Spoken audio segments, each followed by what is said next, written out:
Assalamualaikum dan salam sejahtera cikgu ucapkan pada hari ini.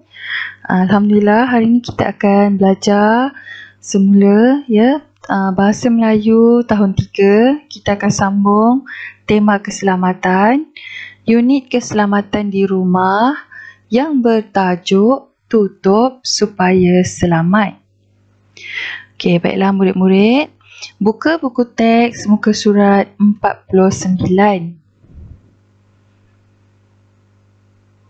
Okey, murid-murid lihat di situ ada satu cerita yang bertajuk tutup supaya selamat.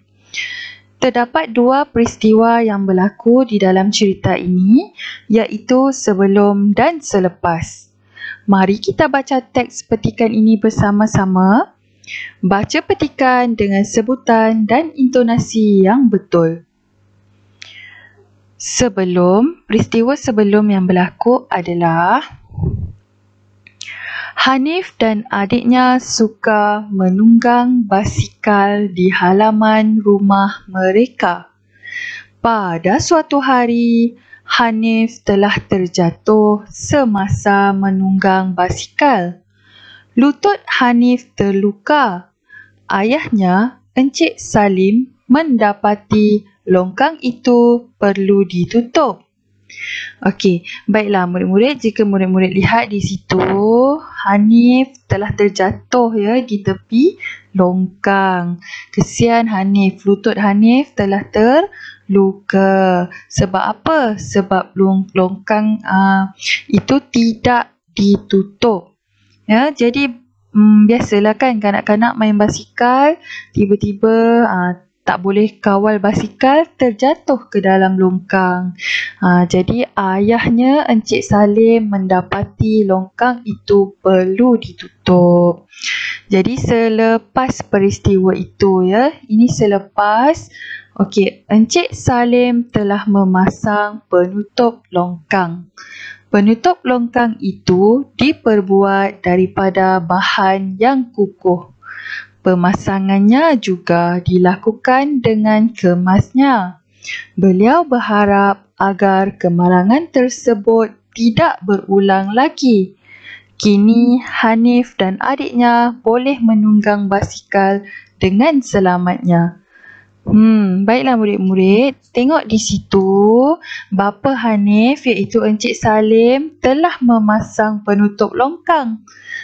Apabila sudah dipasang penutup longkang, yang bahan untuk buat penutup longkang tu pula ialah bahan yang kukuh. Contohnya diperbuat daripada besi, jadi tidak mudah terjatuh. Pemasangannya juga dilakukan dengan kemas. Kemas, tak ada yang terjongkit ke atas, tak ada yang terjatuh ke dalam longkang, semuanya ditutup dengan kemas. Sebab apa? Sebab Encik Salim tak nak peristiwa itu, iaitu kemalangan yang itu berlaku lagi. Sekarang Hanif dengan adiknya boleh menunggang basikal dengan selamatnya. Jadi cikgu harap murid-murid faham isi cerita yang kita bacakan tadi. Jadi kalau nak bermain basikal, murid-murid mestilah memastikan keadaan di sekeliling kita selamat. Tengok dia memakai topi geledah. Dia memakai pelapik lutut, pelapik siku. Main dengan berhati-hati. Jangan berlumba-lumba sehingga tak boleh kawal basikal dan terjatuh. Seterusnya kita tengok soalan pemahaman. Kalau murid-murid tengok di bawah teks tu memang ada soalan pemahaman. Sekarang kita tengok soalan yang pertama. Apakah bahayanya longkang yang tidak ditutup? Kan cikgu dah ajar kalau kita nak jawab soalan pemahaman, kita mestilah membuang kata tanya. Senang sahaja.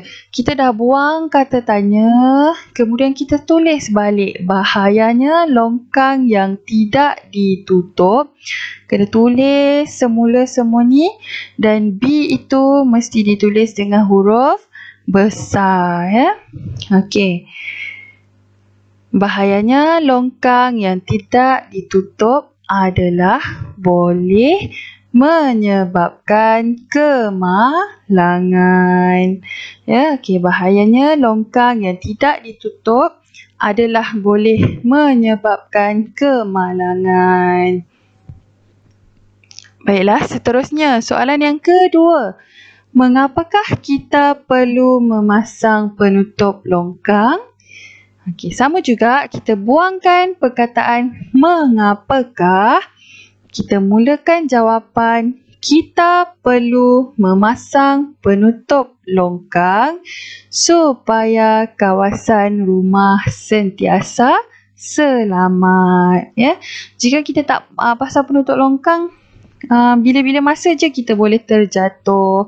Mungkin bukan kita, mungkin ibu bapa kita, mungkin adik kita, mungkin jiran kita, ataupun mungkin kucing, mungkin anjing, haiwan-haiwan yang berada di persekitaran rumah boleh terjatuh ke dalam longkang, ya. Okey, seterusnya soalan yang ketiga. Bolehkah kamu jelaskan punca Hanif terjatuh? Okey, kalau soalan macam ni, bolehkah kamu jelaskan? Jadi kita padam semua tu. Bolehkah kamu jelaskan? Kita mulakan jawapan dengan punca. P ini mesti ditulis dengan huruf besar. Punca Hanif terjatuh adalah kerana basikalnya terjatuh ke dalam longkang. Okey. Dia jatuh sebab basikalnya terjatuh ke dalam longkang. Kalau basikalnya tak terjatuh ke dalam longkang, mungkin Hanif tidak terjatuh. Baiklah, kita sambung lagi. Pada pendapat kamu, apakah ciri-ciri penutup longkang yang selamat? Okey, kalau soalan macam ni, pada pendapat kamu, apakah? Okey, kita buangkan pada pendapat kamu, apakah? Okey, tapi kita tukar. Pada pendapat saya, ciri-ciri penutup longkang yang selamat adalah kukuh dan tidak licin. Maksudnya dia bagi ciri-ciri tu mestilah kukuh dan tidak licin.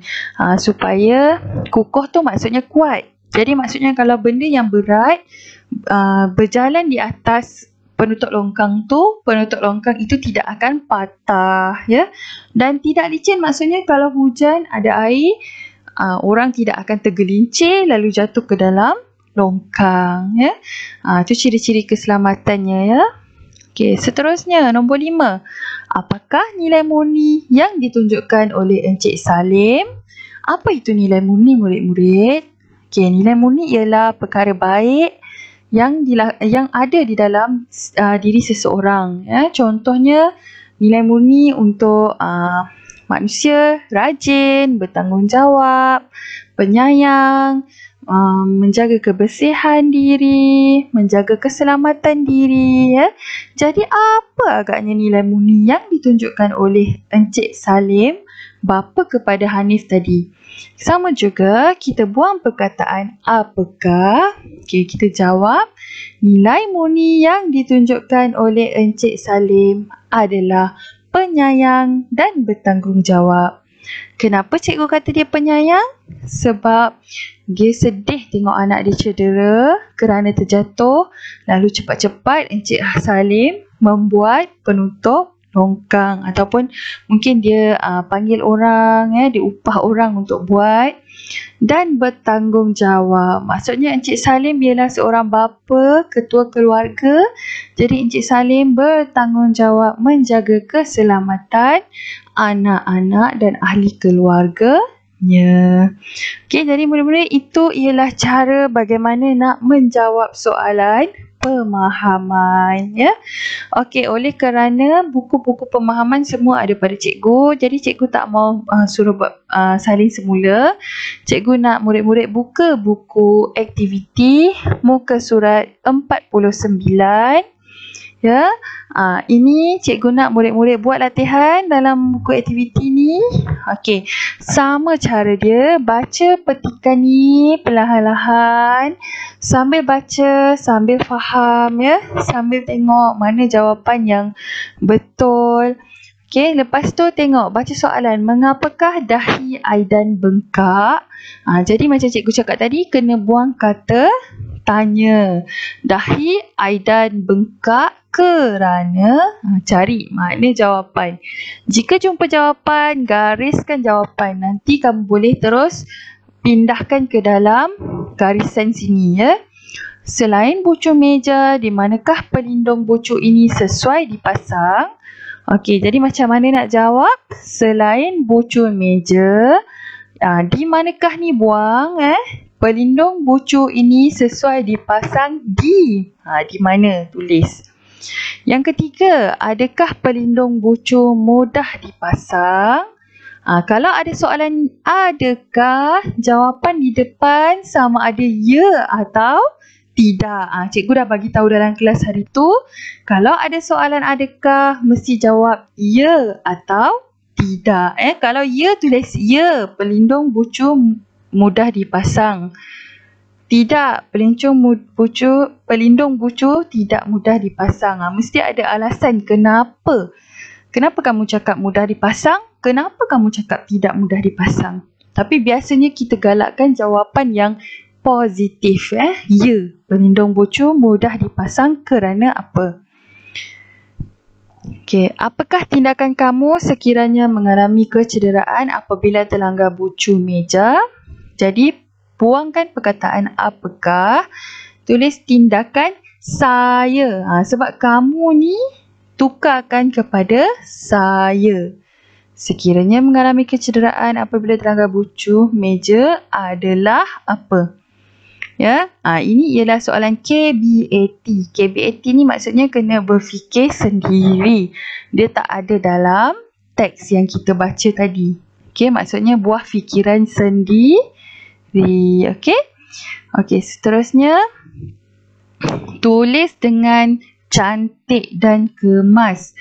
Cikgu dah ingatkan banyak kali apabila buat latihan, tulisan mestilah cantik, mesti kemas supaya mudah dibaca oleh cikgu dan diri kamu sendiri. Kalau tulisan tak kemas, cikgu nak baca pun susah, kamu nak ulang kaji pun nanti malas. Jadi jaga tulisan ya. Okey, seterusnya, jika terdapat sebarang masalah, murid-murid boleh menghubungi cikgu melalui WhatsApp. Boleh tanya cikgu secara personal. InsyaAllah cikgu akan tunggu dan cikgu akan balas. Baiklah murid-murid, selamat menyiapkan tugasan. Cikgu tunggu. Terima kasih. Assalamualaikum dan salam sejahtera.